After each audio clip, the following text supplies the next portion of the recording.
We are now shifting our attention to crisis communication using digital media for crisis communication. And I want us to look at a key area that is a crisis or a pre approved crisis communication plan.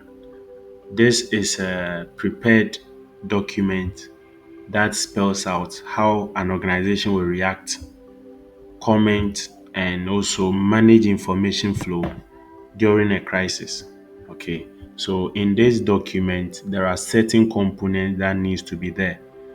Components that will indicate how the organization will react and communicate during a crisis or during a crisis when they are using digital platforms.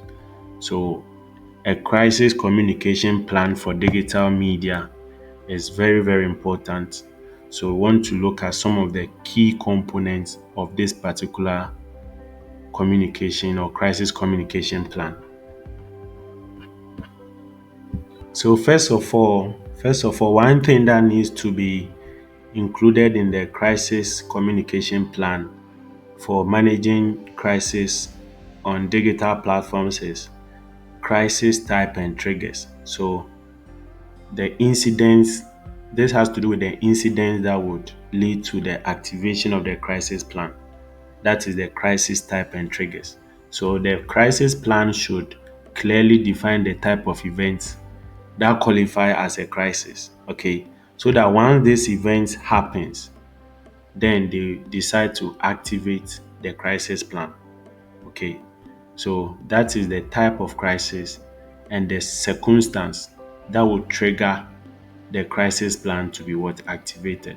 So for instance, most telcos like MTN have major network outages, mobile money glitches and data breaches, and even scams, fraud.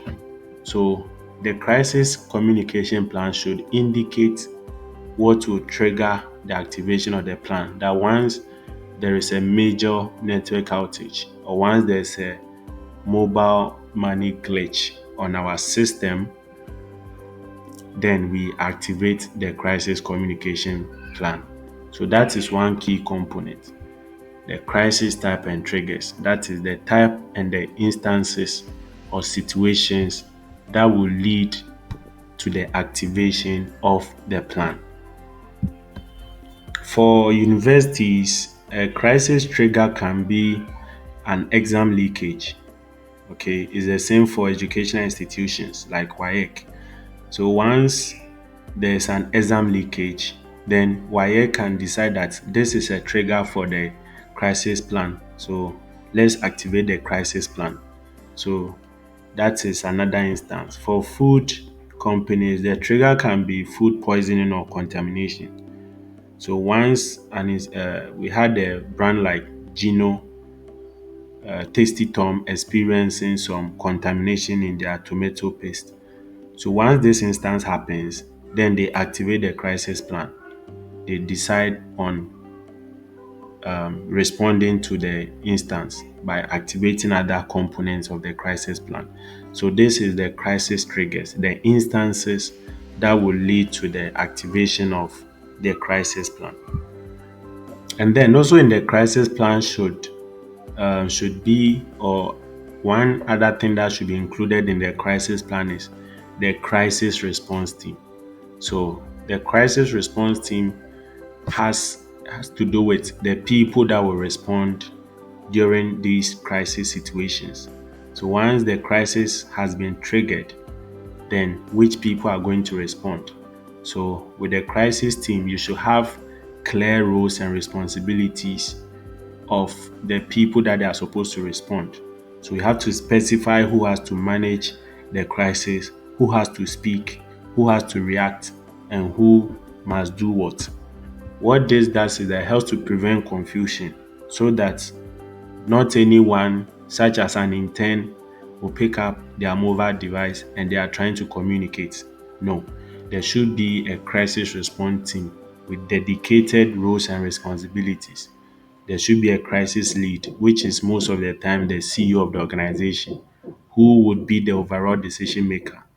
There should be a legal officer who would approve all the statements to ensure that the statements do not breach any legal requirements. Yes, so those are some of the things or some of the people that should be in the crisis team. The legal person, the HR can be there, the PRO, the crisis lead, all with what designated roles and responsibilities for responding to the crisis. And then there should be digital channels. So in the crisis plan, you should define the exact platform that will be used or the platform that the organization will use for crisis updates. So, for instance, they can use Twitter for real time updates and also Facebook to issue their holding statements and all that. And maybe they will use their website to give announcements. So, the crisis plan should also spell out or clearly indicate the platform that would be utilized during the crisis situation. The importance of having digital channels or spelling out the digital channels that will be used is that it helps to prevent misinformation. Because if the organization has a crisis plan that clearly states that during a crisis like a data breach, a mobile money glitch, or a fraud, they are going to use Twitter for real time updates. And this is something that has been consistent for over a period of time. People are more likely to believe the communication that comes from Twitter. Or once the crisis happens, they know that let's visit the Twitter page of the organization. That is where we are going to get newsworthy information or credible or substantial information. So having a digital channel spelled out in your crisis plan is good because it helps to direct your audiences to the verified platforms for the necessary information. And then in the crisis plan, you should also have a holding statement. Yes, holding statement. That is pre-drafted templates for immediate press releases. Okay. So as a business organization, you should anticipate possible crises that can befall your organization. If it is a food joint, you should know that a typical crisis is food poisoning, food contamination. You should have a pre-designed template, a holding statement. So once the incident happens, all you need to do is that you quickly tweak or adjust what is already there so that you can respond in a timely fashion. Okay, so having these ready to use statements and holding and templates can quickly enhance communication during what a crisis so that you do not keep silent or you do not waste time trying to draft your holding statement while other people use the opportunity to spread misinformation and false news about your organization.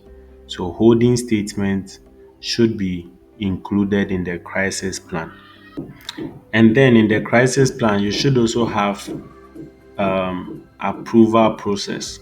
Approval process. That is who signs off before the post goes live. So you should have a clear chain of command, a chain of command or a chain of approval for crisis updates. The approval process helps you to it helps to assign good responsibilities to everyone so that all posts are approved by a specific person before it goes out there. This helps to correct any errors that may have been made in the preparation of communication materials. There should be an approval process. If it is a photograph that needs to be gone out in attachment to a post, someone has to verify these communication materials. It can be the communications director or who is very sensitive to crisis situations, who is knowledgeable about legal and reputational situations, so that the person would approve whatever has been done or created before there's these posts or these communication materials goes out there. Because once you do not have an approval process and just any communication is gone out, once there's a mistake, it will be difficult to correct these mistakes. So having an approval process that is a clear chain of command for approving communication before it goes out is another key component of the crisis plan, because it helps to ensure accuracy, and it also helps to avoid harmful posts where someone would accidentally post something that is harmful. But once it goes through the approval process, you are sure that accurate information is being put out there. Also, there is the component of monitoring and listening tools. So, listening tools would help to track online conversations and sentiments around the crisis situation. So, there are certain tools, or there are some number of tools that can be used to monitor public reactions during a crisis. These tools can help to monitor misinformation and trending narratives during a crisis situation. Some of these tools include Meltwater, Google Alerts, and what have you. So, in the crisis plan, there should be listening and monitoring tools. You should have tools, or you should have defined tools that will be used to monitor the crisis situation, so that once you issue a statement, or during the crisis you issue a communique and false rumors start to spread, the monitoring team can then use these monitoring tools to detect the false rumors, where it is coming from, and then be able to address it. So in the crisis communication plan, or in the crisis plan for digital media, there should be monitoring and listening tools. That is, tools that will be used to track rumors and misinformation during crisis situations, and also public sentiment. And then there is also stakeholder messaging metrics.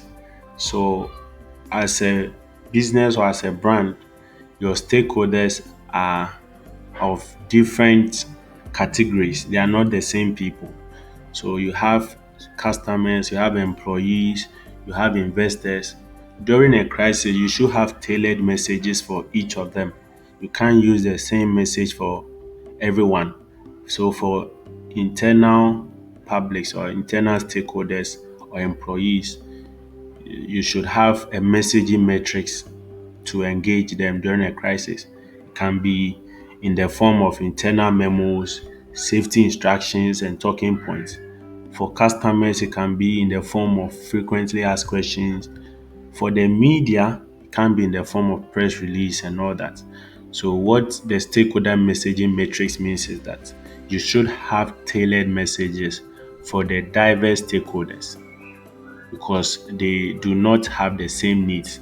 You should have different messages to engage them during a crisis. So, for media, it can be press release, employees can be memos and all that, because you can't use press release to be sending to everyone. For investors, they will require a different means, or a different strategy or way of communicating with them. Same for regulators. For regulators, most of the time has to be official reports and all that. So have tailored messages for your diverse stakeholders. And then there should be misinformation protocols. During a crisis, you should anticipate, or you should expect that there's going to be the spread of misinformation, false rumors, and all that. So you should have protocols for that, fact checking and correcting false claims. So the organization need to outline how they will address false information. So, for instance, you will see that if um, there is a fake communication about MTN, MTN would do a comparison where they would compare the fake template post to the original one that they usually make, and then tell the audience that this is fake, this was not coming from us, this is what comes from us, see the differences. So there should be established protocols that will outline how the organization is going to tackle or battle or correct misinformation or false claims during the crisis situation. And then there should be guidelines for influencers and ambassadors. Don't forget, we've already talked about influencers and how important they are to brands. So during a crisis situation, you should have clear guidelines in your crisis plan for influencers because audiences are going to ask the influencers about the brand because they've seen the influencers promoting your brand. They've seen them using your product. They've seen them demonstrating your product. So during the crisis, influencers must know what they can say and what they cannot say. If they are being asked certain questions that they do not have the intel to, the influencers should be guided or you should have guidelines that will tell them that if you are being asked any question during or concerning us in a crisis situation, tell them that you get back to them, you do not have the necessary information so that you consult or the influencer will consult the brand before they would communicate with the audience. This helps to ensure consistency because if the influencer there is no guidelines for them and they engage with the audiences, they say something else, and the brand is also communicating something else, and these